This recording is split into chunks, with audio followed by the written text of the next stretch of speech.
Howdy! You're listening to the Breakaway Podcast, a Bible study recorded on the campus of Texas A&M. Thanks for listening and enjoy the talk.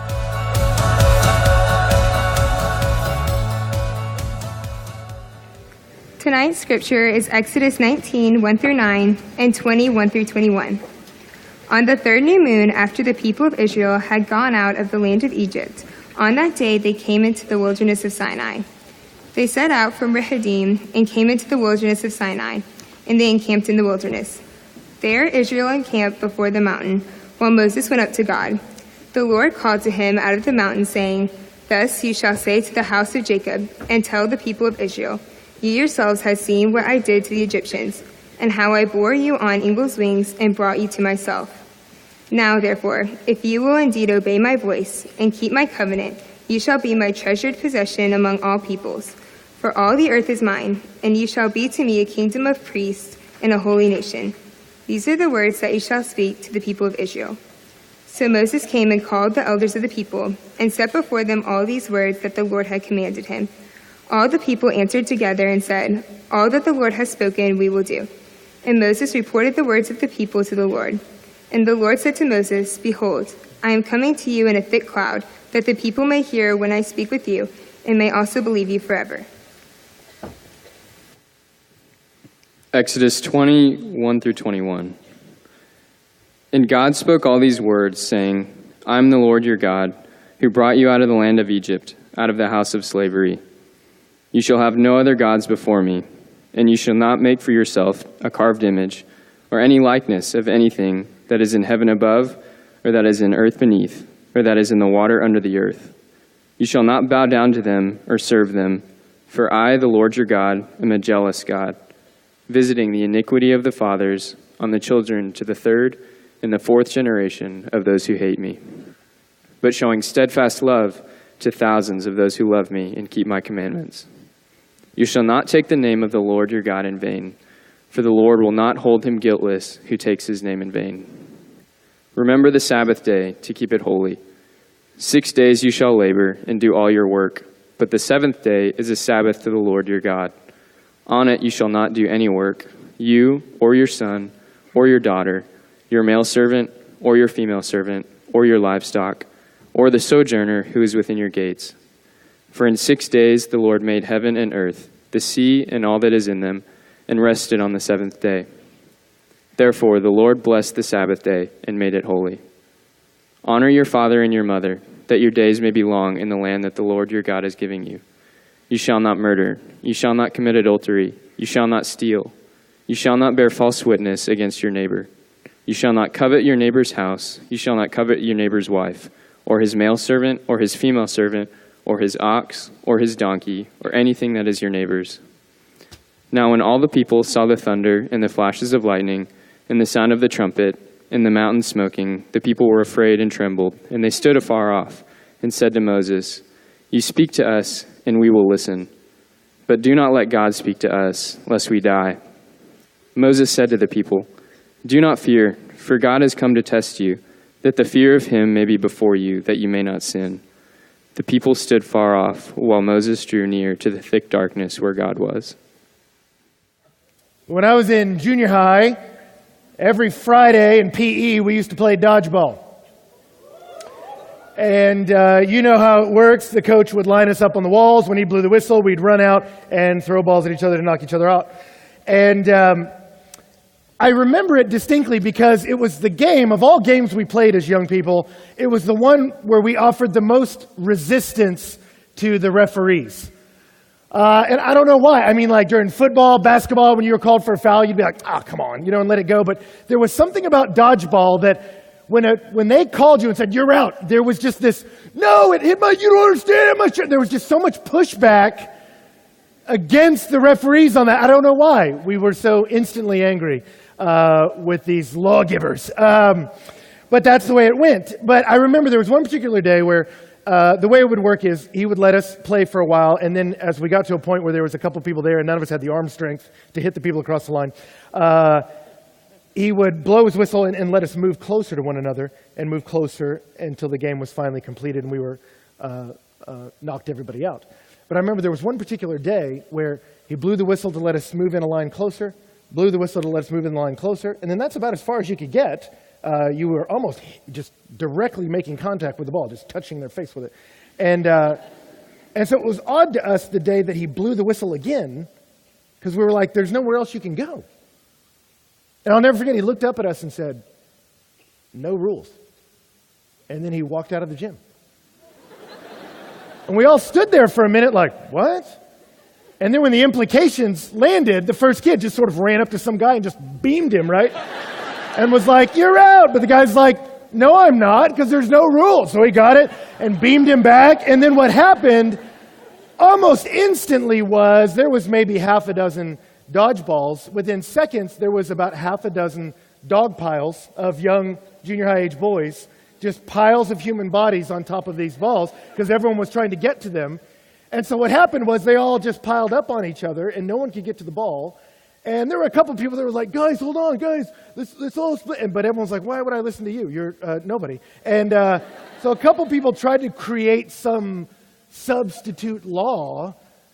But what ended up happening was for the next 20, 30 minutes, just a bunch of people were in piles on each other. And it was by far the lamest day of dodgeball we had ever had in junior high. And I've never forgotten that because I remember how odd it was to me. The first time it landed on me, having the freedom to do whatever I want didn't really give us freedom. It didn't enhance our lives at all. Actually, as much as we hated the referees, it was their law that gave us liberty. And you take that law away, and what we get is the loss of dodgeball. Right? Now, why mention that? For this purpose. We've been in the book of Exodus, and we've been journeying with the people of God. And really, it's a journey that spans from the very beginning of Genesis. In the book of Genesis, when humanity first went astray and walked away from God, God in his mercy came to one man, Abram, who was worshiping little gods made out of rocks and sticks. And God said, knock that off. Let me introduce you to the real God who actually made all this. And not just introduce you, I'm going to have a relationship with you. And you're going to be mine. And let me tell you what I'm going to do. I'm going to move you to a piece of land where I want you. And I'm going to give you descendants, more than you can count.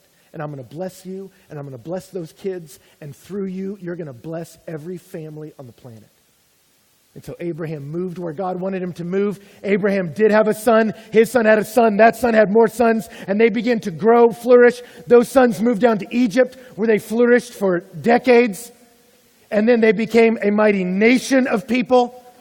Pharaoh enslaved them as he got worried about this ethnic group, submitted them to harsh labor. And as generations went by under harsh labor, they begged for the God who had went to rescue their ancestors to come to them. And he did, because they're his people.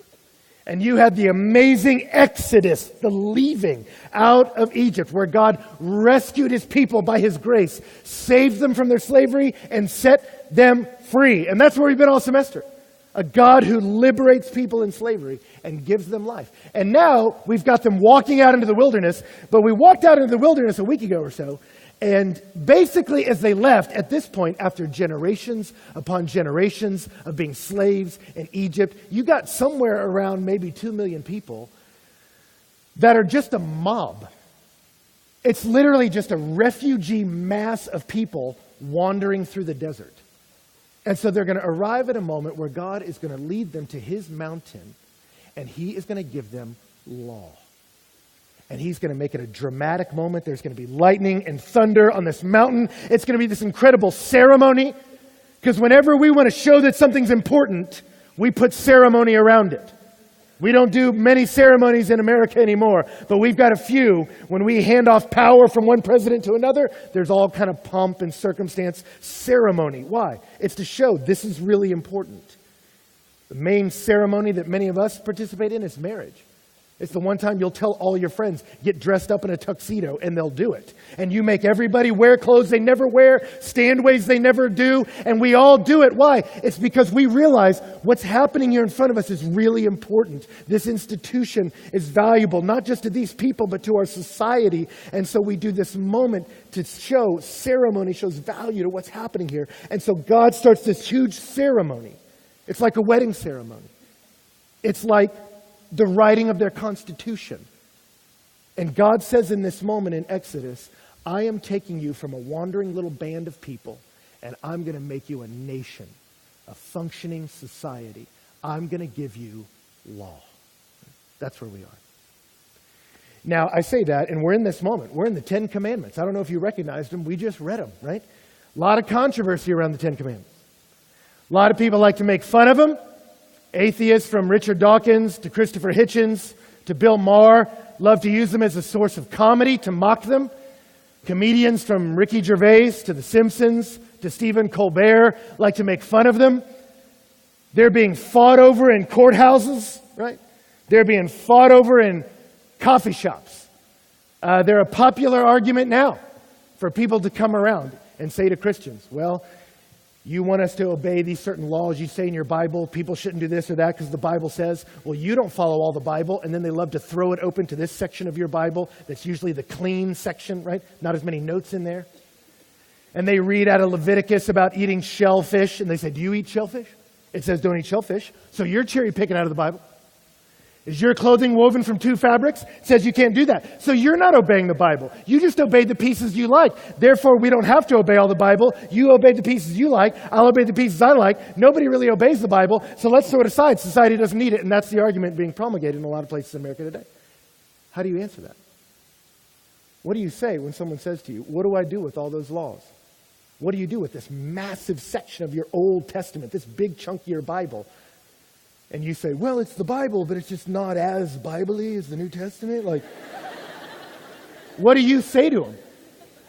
I find most people trip over that question. Or some of us, maybe you're not in arguments about the Bible, but just in your own life. You don't read the Old Testament. And when you do, you get confused and scared. And you go, I don't know. Am I supposed to be wearing tassels? And you just skip it and go, I can do all things through Christ who strengthens me. Yes. And you just go where you're comfortable. But we got to figure this out because the world's asking us this question, and it's a question that deserves answering. And it actually has some pretty beautiful answers. Why the law?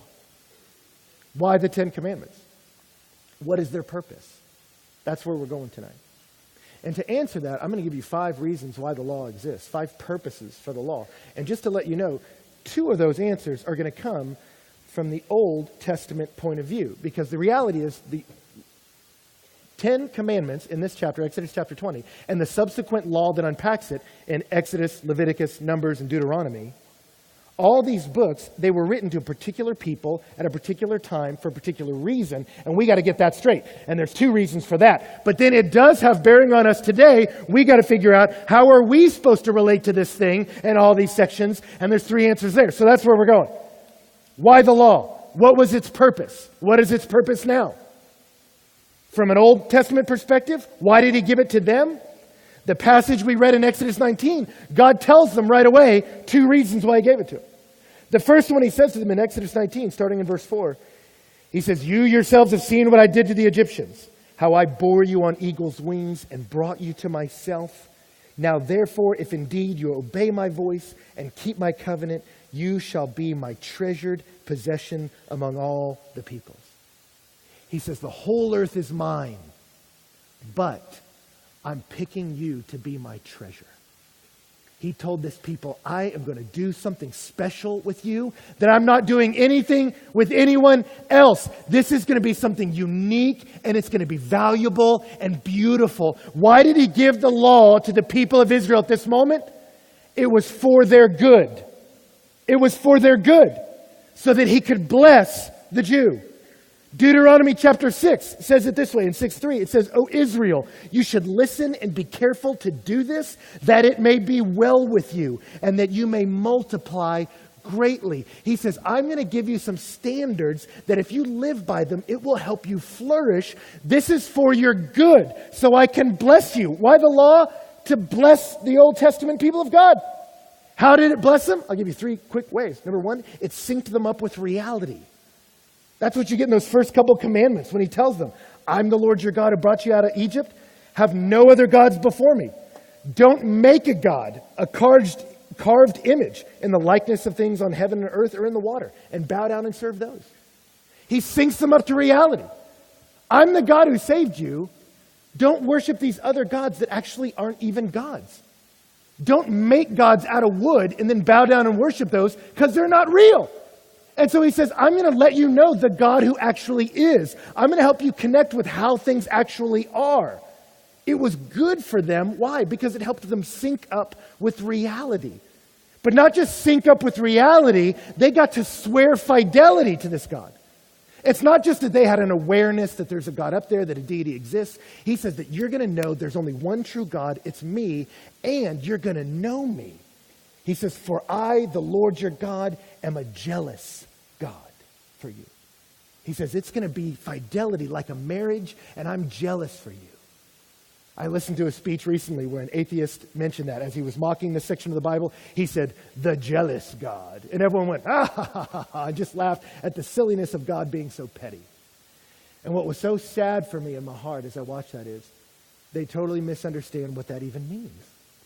That doesn't mean he's petty or insecure. It's like this. I did a wedding over this weekend, and as the bride and groom came forward, I made them say several things. And as I stood there officiating, I asked them differently. I asked the bride, do you take this man to be your lawfully wedded husband, to have and to hold from this day forth, for better or for worse, sickness and health, all that kind of stuff, richer and poorer. And then I said to her, and forsaking all others, keep only unto him as long as you both shall live. Now, no one in that moment in the crowd went, that's a little oppressive, isn't it? I mean, how insecure is that groom? Keep only unto me. You really going to oppress her like that? You really going to hold her down? Are you that small a man that you can't share her with the other men in this community? Did she sit there and go, well, that one's a little restrictive. Do I have line item veto? She joyfully said, I do. Why? Because it's right. It's good. We expect that.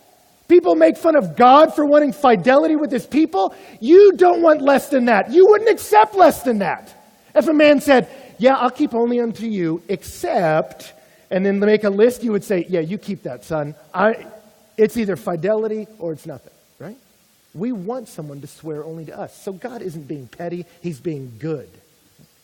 He says, I want you to keep only unto me. Why? Because I'm going to love you like a husband. You're going to be like my bride as a nation. It's going to be fidelity to me and love.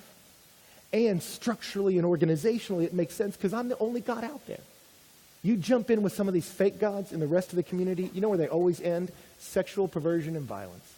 It's not to your benefit. And that's the last reason why it was good for them. It gave them structure to their society that allowed blessings to flow and sin to be restrained. He gave them law so he could bless them. Now, some people hear that and you go, Ben, law is just a power play. All right, that's all this is. God just oppressing people with his little restrictive laws to hold people back. But let me say something. You want law. You love law. You love government. Right? I have never heard of one of you answer the question, what are you going to do after graduation? Say, I really want to move to Somalia. Because I don't know if you know, the government's been toppled there. And so I just think with anarchy, there's a lot of options available. None of you say that. Why? Because when law was swept aside in Somalia, what happens? Loss of human life on a massive scale. Starvation. Extremely unsafe. Extreme dehumanizing poverty. You take away law, you don't flourish, you wilt. Right? It's a blessing to give law. If you were on a desert island, deserted with just a little community of people, and you were like, let's just everyone do what's right in your own eyes. Anarchy is the way to go. You would be that way right up until some guy tried to steal your food or your wife. Then you would be like, hang on, we got to make some rules around here, okay? Law number 1, stop trying to steal my wife, Bill. Can we all agree that's a law? And guess what just happened? You became a lawgiver. If he keeps trying to do it, you're going to say, new rule, on the 3rd strike, we kick him out. Is everybody good on that? You're going to become a judge. So people make fun of the Bible. God is with all these laws and God with his judgment. You'd be a lawgiver and a judge too, if you had the power to. And if someone breaks into your house that's bigger than you and overpowers you, you would thank God that you live in a country that has a government, that has people under law who would kick in that door and save you just because you're a part of this government. Right? You want law. Law helps you flourish. Right? Now, if evil people are in command, it doesn't. But we'll get there. But the reality is, law can help you flourish. And here's the deal. Look at this law. I mean, look at this. People are like, it's so oppressive. What's the first thing he says after worshiping him alone? Remember the Sabbath and keep it holy. How do you keep the Sabbath holy? By taking a day off. That's the first one he launches straight at you. Hey, first command, rule number 1, take a day off. You and everyone who works for you and everybody you know and people who are visiting and your animals, just tell them to chill. And then he ties it to creation. He says, creation has a season of work and rest, and you should too, right? You will flourish if you rest. If you want to own fast food restaurant franchises, the most valuable per store franchise right now is Chick-fil-A. $3 million a year per store. They only work 6 days a week. McDonald's is in second place at 2.5. They make $500,000 more a year only working 6 days a week. Take a day off. Honor your father and your mother. That's an extension of the lines of authority. As you're looking, they have no structure whatsoever. And he says, I'm God, you worship me, which is a good thing. If I have fear of the Almighty, I'll be holy even when no one in the government's watching. I obey you. And then he says the next line of authority is the family unit, the father and the mother. Now, is that the nuclear family? Yes, but the nation was a confederation of clans, the 12 tribes. And so everyone who was older was a father and a mother. He's saying, I'm going to put institutional lines of authority in, and you should honor those in authority. Because that stabilizes the government, right? And we want that. We want an authority to appeal to. And so even if someone's a bad father or a bad mother, we still respect the position. You salute the position even if you can't the man, right?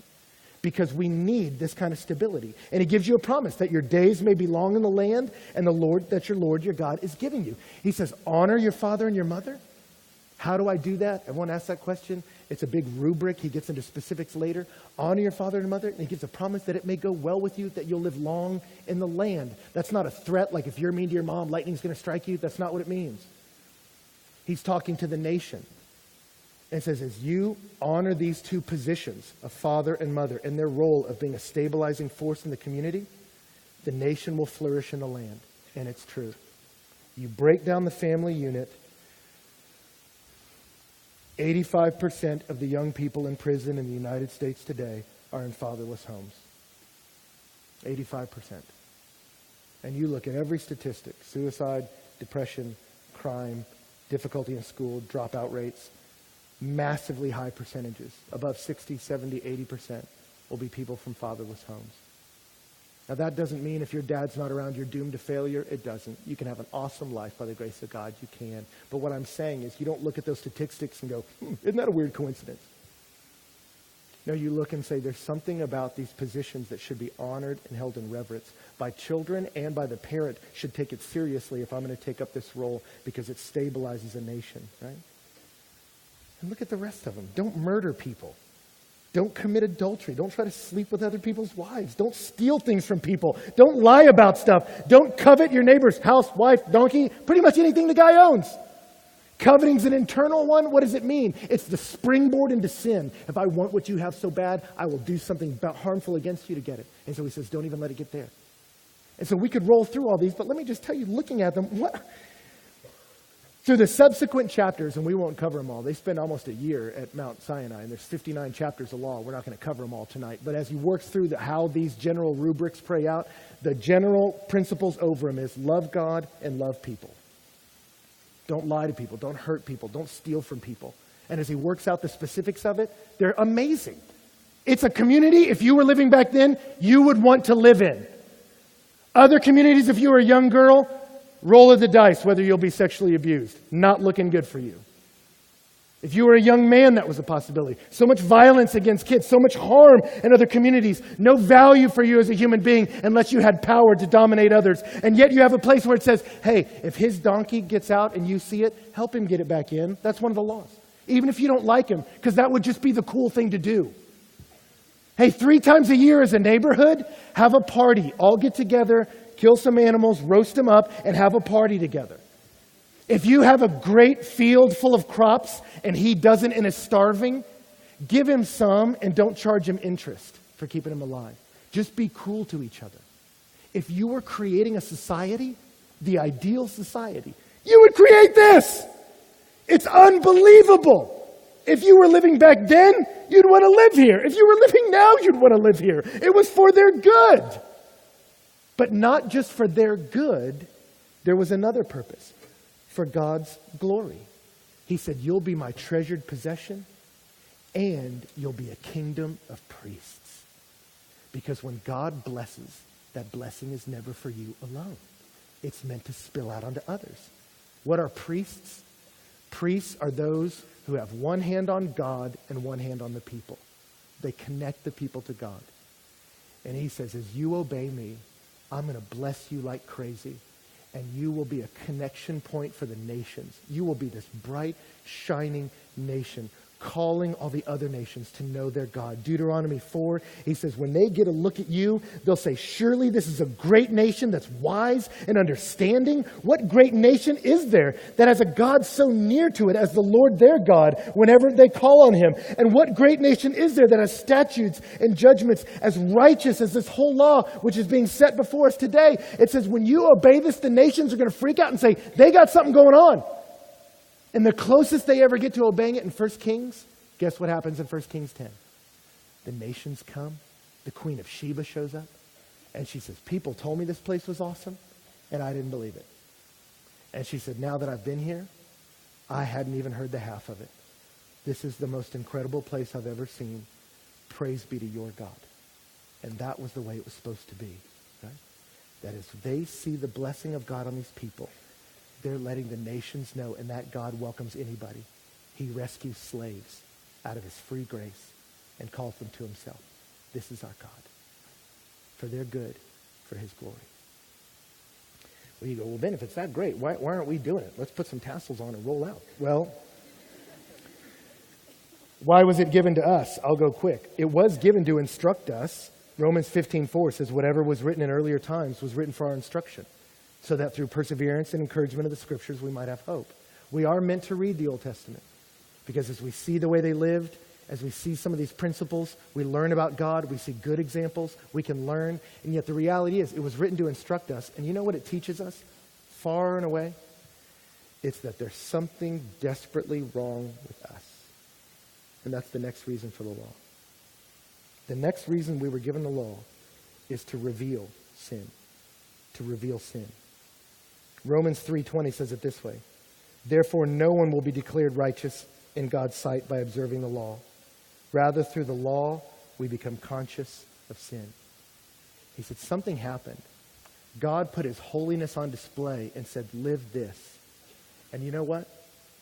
They told God, we read it in the text, they said, all that you say, we will do. And do you know what God said in Deuteronomy? Moses tells you later what God whispered to him in that moment. God said, oh, that you had such a heart. He said, this law is good, but this isn't going to go well. And you go, how can he say that? They're going to give it a good try, right? Moses goes up the mountain to get the specifics. You know what happens in Exodus 31 when he gets down?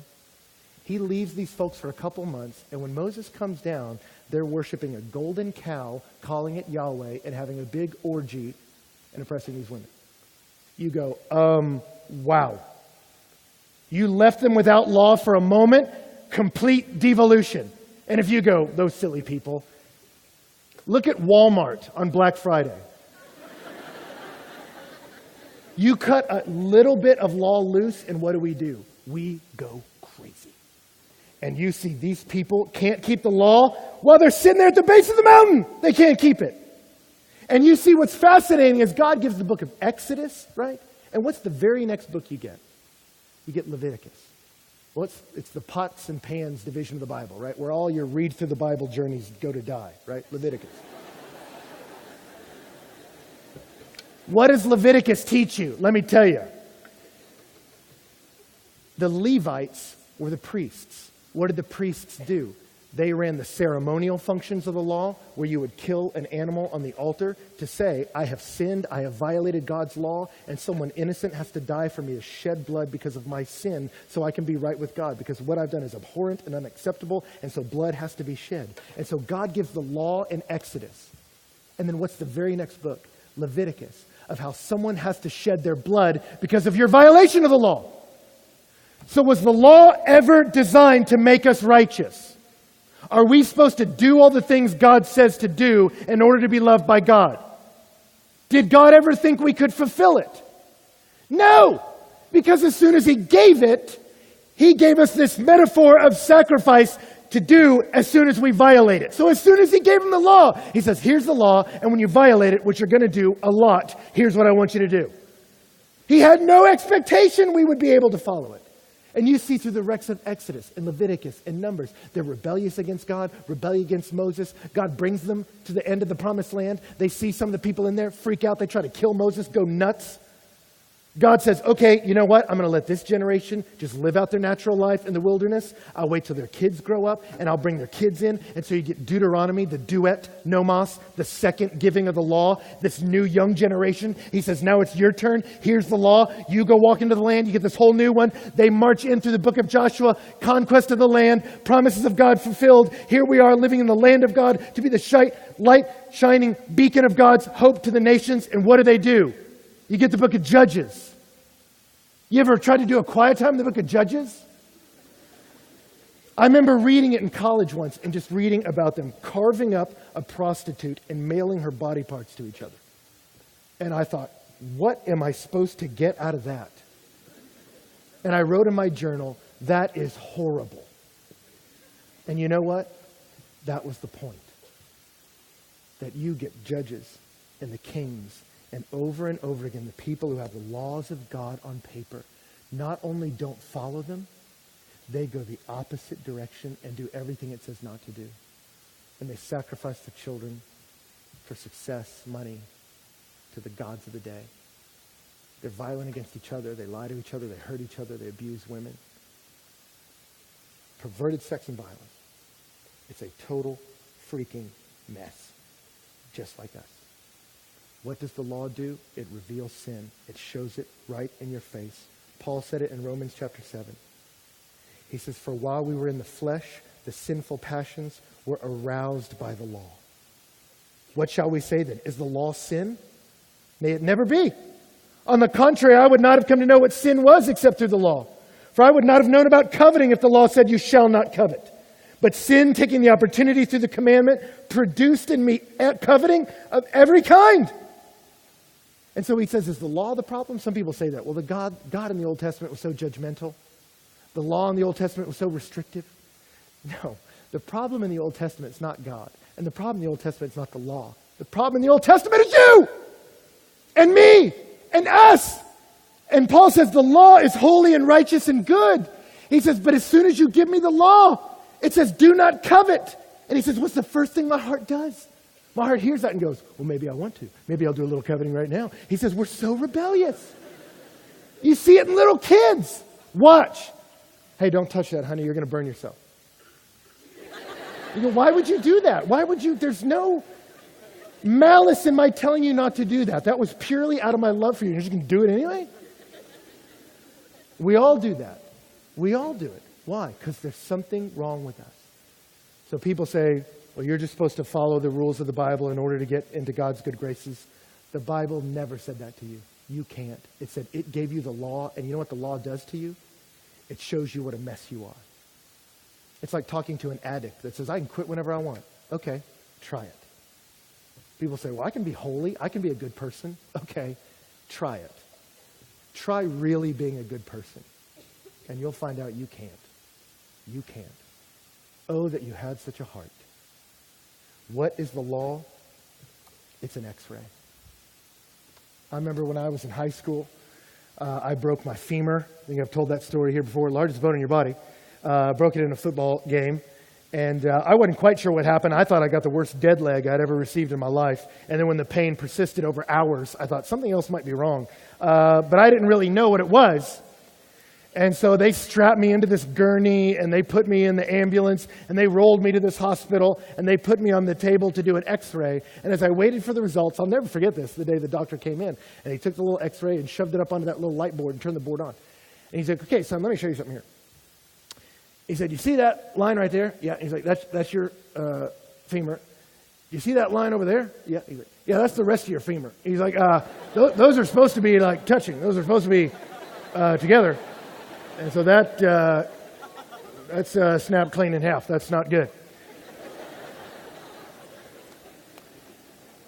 And you know what he did not say at that moment? He did not say, so here's what we got to do. We're going to put you back in that x-ray machine, try to x-ray you 3-4 more times, and you should be good to go. Should heal you right out. Why didn't he say that? Because x-rays don't heal people. X-rays don't heal you. What does an x-ray do? It shows you you're broken. And that's what the law is for. Paul says, I didn't know what sin was. And then God said, here's holiness. And I looked at me and went, uh-oh. That's not me. That's not our society. Read the newspaper. It reads like a freaking horror story. And we're a mess too. I mean, you can't fix you, and I can't either. And when you look at the beauty of God on paper, you see how far we are from it. And what's supposed to happen? It's supposed to break your heart. And then the law has a last role. When it breaks your heart, you cry out in desperation. And the law leads you to Christ. It leads you to the answer. When you get the x-ray can't fix you. It shows you you're broken. But when you see your brokenness, that's when you say, I need a physician. I need a healer. I need someone to fix me because I'm broken. And that's what the law was meant to do. It showed us our brokenness so we'd cry out, someone's got to fix me. And that was its intent. That God gave them this ceremony that they would see when we keep violating these laws over and over and over and we can't keep them. We sacrifice these animals to show blood has to be shed for it, and yet we still can't fix us. And all through the Bible it begins to foreshadow, yes, someone has to pay for this. An animal can't do it, but it's a picture. But somebody's got to come. Somebody's got to fix us. Yes, your heart's broken, but you can't do it. Oh, that you had such a heart. And then the prophets begin to cry out like Jeremiah, behold, the days are coming, declares the Lord, when I will make a new covenant with the house of Israel and with the house of Judah. Not like the covenant which I made with their fathers, and the day I took them by the hand to bring them out of the land of Egypt. That covenant they broke, although I was a husband to them. But this is the covenant which I will make with the house of Israel after those days. I'll put my law within them. On their heart I will write it, and I will be their God, and they'll be my people. Ezekiel 36, he says, I'll give them a new heart, put a new spirit in them. I'll remove that heart of stone from your flesh, give you a heart of flesh. I'll put my spirit within you, and he will move you to obey my decrees.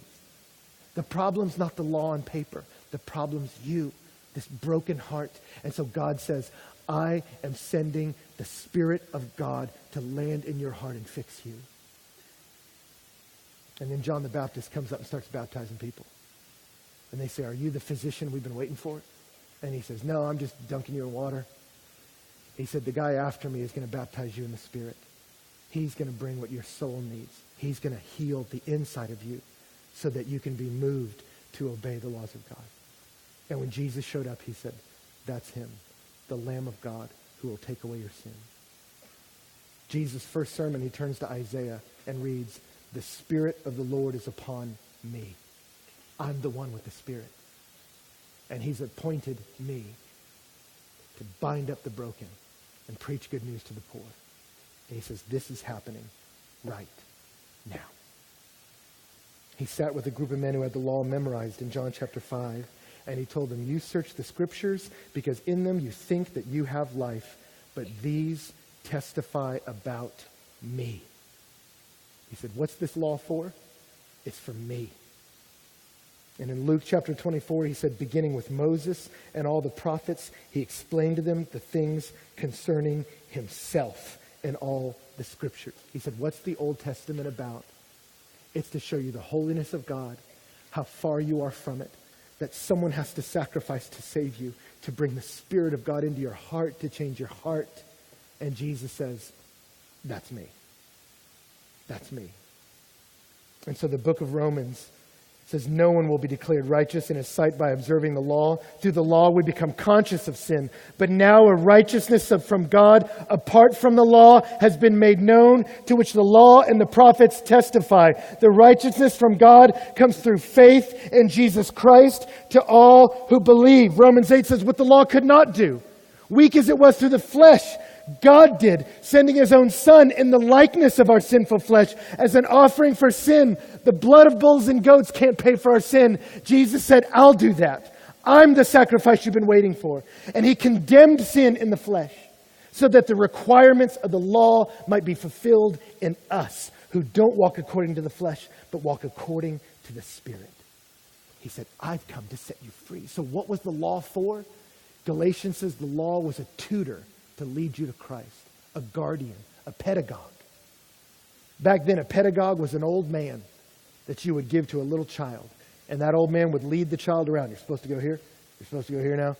Got to take you to school. Got to take you home. Lead the little kid around. And the pedagogue would lead you around until you grew up and became a son. And then when you were a son, the hope is that you understood the priorities of your family enough in your heart. You didn't need someone leading you around by the hand anymore. You knew how to lead yourself on your own. Galatians chapter 3. The law has become a pedagogue, a tutor, a guardian to lead us to Christ so that we be justified by faith. That's what the law was for. And so God sent forth his Son, born of a woman, born under the law, to redeem those under the law, that we might receive the adoption as sons. And because you are sons, God sent forth the Spirit of his Son into our hearts, crying, Abba, Father. For freedom Christ has set us free. Only don't use your freedom as an opportunity for the flesh, but through love, serve one another. For the whole law is fulfilled in one word: you shall love your neighbor as yourself. When we see how broken we are, we cry out for mercy, and God gives it through Jesus Christ, the perfect Lamb who shed his blood for us, the perfect man who lived in complete complicity to the law. He said, I didn't come to do away with the law, I came to fulfill it. He was perfect. He knew no sin, but he became sin for us, that we could be right. And so when he rose from the dead, the first thing John says he did to his disciples is he breathed on them. He went, receive the Holy Spirit. He said, the new covenant is here. I'm putting my Spirit in you to move you to obey my decrees. So the old rhyme is right. Do this or that, the law commands, but it gives me neither feet nor hands. A different word the gospel brings. It bids me to fly, and then it gives me wings. And so when God sets us free through Christ, does that mean free to do whatever we want? Oh, I'm saved by grace. All I have to do is trust Jesus. He was perfect for me. And if I trust him by faith, I can do whatever I want? No. When I come to Christ, he puts the Spirit in me who loves the Word of God and loves holiness. And so I walk in the power of the Spirit to love others. So do I have to obey the law in the Old Testament the way they did? No. Eat shellfish. Eat ham. Work on Saturday. That's fine. You don't need the pedagogue anymore.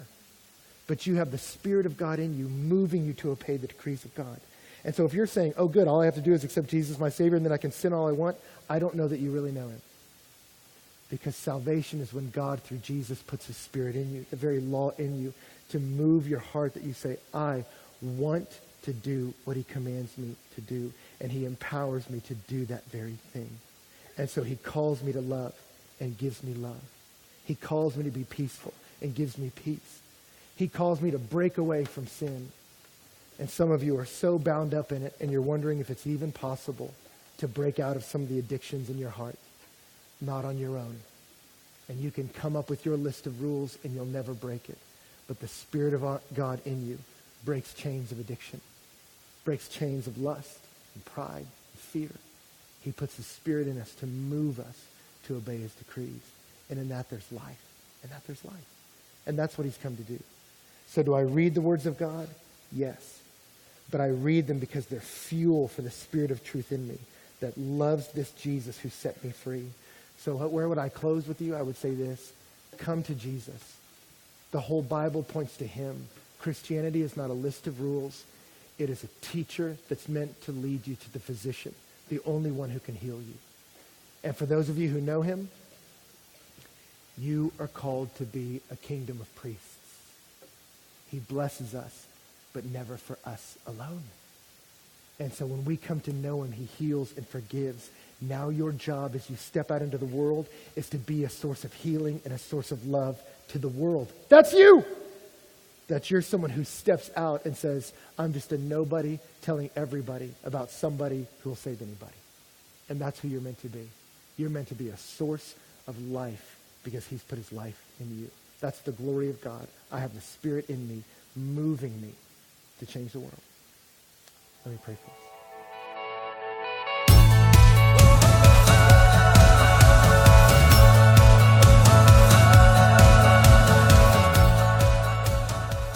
Welcome to the back end of the Breakaway Podcast. This is Ben Stewart. I am sitting here with Lydia, who works for Breakaway Ministries. And I'm sitting here with Lydia for two reasons. One, because she's a wonderful person, of course. Two, because our own Brent Minogue is off on his honeymoon because he just got married, young people. It happens every day, and it happens in the Breakaway family. And it happened. And so he is off in Mexico living the good life. And Lydia's behind the mic. So thank you for stepping in, Lydia. Of course. All right. Well, okay, we did it. A Brentless breakaway. Yep. You feel good about it? Yeah, I mean, I did very little. We have a great team of volunteers and went off without a hitch. Mm-hmm. Well, and we had Robbie C. leading worship too, who just did an amazing job. Mm-hmm.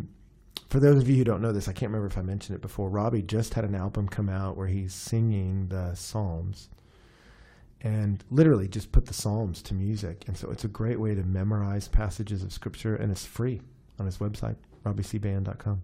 And it's just amazing. So do you have it? Did you have it? I actually don't. You don't have it? No. Busted. I'll buy it tonight. Come on. It's free. All right. Well, we got to talk about the law and some pieces of it that we maybe wanted to pick up. And this is the tough part, Lydia. I mean, is honestly, if you're going to talk about the law, it's 59 chapters of the Bible. It's a massive section. So obviously we're going to skip some things. So I was hoping you could address the issue of slavery and just kidding. Let me talk about some things and then you can tell me. Well, one, tell me any thoughts on the topic in general. Yeah, I mean, at the end of the night, I just felt like I know that the question of what is the purpose of the law and kind of how do we deal with the 10 Commandments and just the fact that people are familiar with them but have no context for that, I definitely felt was relevant. And I was just talking to someone at the end of the night that really felt like people accepted Christ tonight because of just the clarification and understanding what the role of the law is in the gospel. Yeah, absolutely. Well, I think a lot of times there's sections of the Bible that you'll see a lot of believers, especially young Christians, read and get confused and scared, and so just skip. But it's sad because it's the story. It's the developing story, and this is a big part of it. But let me mention a couple things, just questions that some people have. Let me bring up a few and see if we can rattle off a few of these. Obviously, we're not going to cover every issue, but number one is some people look at this and they go, well, Ben, how unique is the law anyway? I mean, didn't this kind of thing show up in some other cultures? I mean, didn't they have the law codes of Hammurabi and stuff like that had some of these issues? The answer is yes. Several of these laws that you see show up are in other places in different kinds of forms. But that's not a shock, and the Bible doesn't have any kind of issue with that. You'll see people from other cultures that have some good things they bring to the Israelites throughout the course of their history, because you can learn a lot about God and how the world works by viewing nature. I mean, you really can without the revelation of the Pentateuch, people could know a lot of true things about God or the best way to operate in the world. But they will always hit limits. That's Psalm 19. Psalm 19 talks about the heavens declare the glory of God. The skies proclaim the work of its hands. You can learn a lot about it. But then in the middle of it, it turns and says, but the law of the Lord is good. It gives light to the eyes. And it starts talking about you need more, though. Natural revelation only gets you so far. So you can get some true things about God or how to best live in the world from natural revelation, but you're going to hit limits. And that's why what Israel got was so special. They got the law of God on stone. Another issue some people bring up is, okay, God says don't worship other gods. Is the fact that he brings them up, does that suggest that the Old Testament believes there are other gods? And the answer to that is there are sections in the prophets like Daniel that speak of demons having some kind of relationship with leaders of nations. And so it talks about a spiritual influence. Paul will talk about that some, that behind the gods can even be demons, dark spiritual forces. But then there are other prophets that say these gods are no gods at all. Like that piece of wood is just a piece of wood, and that stone is just a stone. So God is not saying there are a bunch of gods, I'm the best one. He's saying there isn't. And so you'll see places in the Old Testament where they'll dismiss them. These gods of stone, and they have no mouth, they can't speak, they can't think, and they're not real. So that's another one, little piece. Last piece I would bring up is maybe more of a big one, and that is some people say, well, the law of the Old Testament has a bunch about slavery in it. So the Bible says slavery's okay. I heard Dan Savage do this whole big thing about the Bible was wrong on the greatest moral issue of our day, therefore the Bible can be dismissed entirely because it condoned slavery. Let me speak briefly to that. And then Lydia, feel free to give all your thoughts on slavery as well. And I would say this. One, a mistake that's made often is to fail to ask the question, when you say that word, what do you mean? We tend to, when we hear a word or an idea, we import our own thoughts and meaning and ideas to it. When you bring up the word slavery in America today, we think of slavery in our country's history, grabbing people against their will, forcing them into dehumanizing servitude with no pay and no hope of release forever. And that is not what you see in the Old Testament. And so even in Exodus 23, he says specifically, you will not oppress the alien because you yourself know how it feels to be aliens, because you were aliens in Egypt. He tells them, we're not going to be a people who abuse someone else just because they're of a different race or use them. But there is this issue of slavery, and you go, how does that work? Well, let me just say it. If you can just try to put your mind in where they were, you go, okay, you're in an agrarian society. There's not so much, they develop a currency later, but if you don't even have a regular kind of currency, you don't have grocery stores. I mean, how do you survive? You've got whatever cattle you have and whatever crops you can grow. So what happens if you're someone feeding your family and you hit a string of bad luck? You have no means by which to feed them. Your crops are bad. Your cattle's bad. What happens? Well, part of the law in Exodus was if you're poor, your neighbors give you food and don't charge you interest. So there was provision for people who were in a bad situation. But if you're in a persistently bad one where maybe you have an extended family members, you've got several kids and you can't feed them all, like at what point, what do you do? I mean, that's literally the situation you're getting into. Well, there was a stipulation in Israel where it says, okay, you can yourself or one of your children go live with a different family. I mean, you could take your daughter and say, okay, I'm going to give her to your family. And you house her, you feed her, you clothe her, you take care of her, and in exchange, she'll work. And that's the exchange. Now, that said, you can do that. That's a law. You can give your daughter to a family. And they call it slavery, but again, as soon as we hear that word, we put into it some meaning that that I think is not right. Now, the stipulations in that were, if you do that, the law says you can't abuse her sexually. You can't use her. She doesn't become a sex slave. If you want to sleep with her, you got to marry her. And if you marry her, she's not your slave wife. There's no such thing. If you marry her, she's your wife. If you don't marry her, she works for you.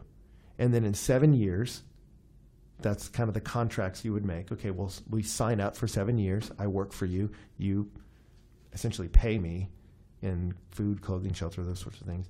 I do these kind of jobs for you. And in 7 years, they go free. They don't pay for their freedom. They go. And so it was this way of working together that in other cultures, it didn't work that way. If someone was smaller than you, weaker than you, you could force them into slavery, and they're a slave, and good luck, you know. But in Israel, it was taking this institution and humanizing it. You have to treat this person with respect. If you don't, there's judgment to that. So does the Bible think slavery is a great idea? No. I mean, you see, by the time you get to the New Testament, Paul is saying things like you should treat him as a brother, and if a slave can get free, they should do so. And back then, there were stipulations for that. You could absolutely get an education while in slavery. You could purchase your freedom. Or within Israel, within 7 years, they had to let you go. And so that's kind of how that worked. It's just very different than what it is today. So when someone says that, well, the Bible condones slavery, it says, well, wait a second. The most important question to ask is, when you say that word, what do you mean? You're thinking slavery like we experienced in the U.S. That was very much not what's happening here. Does that make sense? More we can say on that, but you've got to put it in its cultural context. And in its cultural context, the Bible is going way beyond every culture around them in taking care of the weak. You can't oppress the widow. You can't exploit children. You can't exploit women. That's against the rules. And these are people that everywhere else you go, the strong people win. Strong guys win. And you look at cultures today, strong guy wins, which is usually the man. And so women and children lose. And the law of God says you can't do that. Other things we could talk about, there's some really harsh punishments for witchcraft and bestiality and idolatry. And some people say, why do you have such harsh punishments? Witchcraft, idolatry, that was treason. I mean, it was destabilizing to the entire government to get into those things. And so there was harsh penalty for that because you are trying to destroy the culture. And so that's where there may be more questions about the law. We could go on and on for days. We're talking about massive sections of the Bible. But that was at least a few pieces that I think would be helpful for some people. You got any more you want to add to that, Lydia? I think I'm good. You feel good about it? So the short answer is, do we obey the law? No, we're free from the law. It's what Romans and Galatians will say. We're free from it. And yet we're not free from Christ's law. That's what Paul will say. We have the Spirit of truth in us. He loves the truth of the Bible. And we fulfill the law of love, which, as Christ explained it in the Sermon on the Mount, is an even higher standard than the Old Testament law. Old Testament's law says don't commit adultery. He says don't even lust after a woman. He raises it to an absolutely supernatural standard, which is impossible unless we have the supernatural Spirit of God in us. And so that's where we are. So anyway, there's probably a million more questions, but I think that's sufficient. So thanks for sitting in, Lydia. You're welcome. And thank you guys for listening. Last thing we were going to mention is we've got our Go Missions Conference coming up next week. And so you'll hear a talk from Breakaway, but it'll be from J.R. Vassar, who we're very excited about having come. And then the Passion Band is going to be leading worship. Christian Stanfield, Brett Yonker, the whole crew from Passions coming down to lead us in worship. It's going to be a blast next Tuesday. So if you can get here, get here. And then stick around for Wednesday because we've got missions organizations from all over the world coming to intersect with our students, let them know what God's up to, breakout speakers, telling them about how they can get involved. It's going to be an awesome 2 days of getting a heart for the nations, and we can't wait to be a part of it. So come join us if you can. If not, stay tuned next week, J.R. Vassar, and pray for us as we inspire students with the invitation to be a part of a bigger story. Thanks. We'll see you all next week.